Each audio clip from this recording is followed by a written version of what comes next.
กรีดยางจ้าทุกคน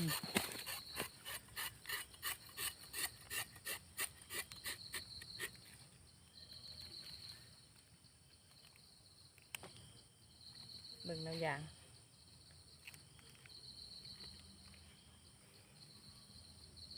ไหลดีขนาด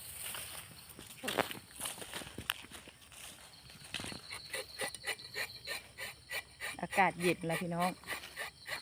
น้ำยางเลิ้งออกดีแล้ว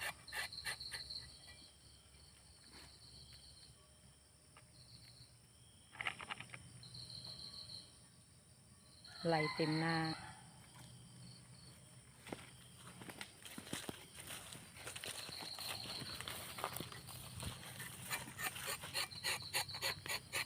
ยางท้าดินมักของอาจารย์ต้น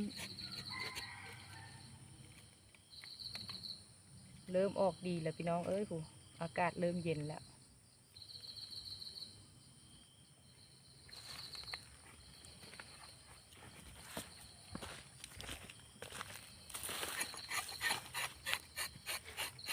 เปลือกก็นิ่มนิ่ม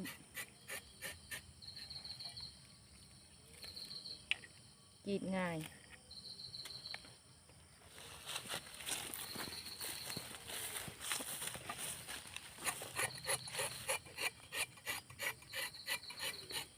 ดึงโถน้ำยางมาเต็มหน้าอย่างเลย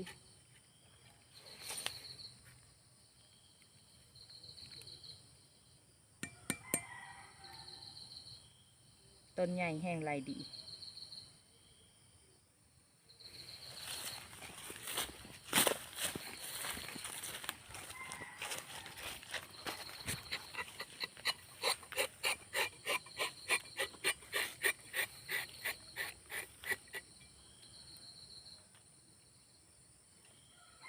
ต้นน้อย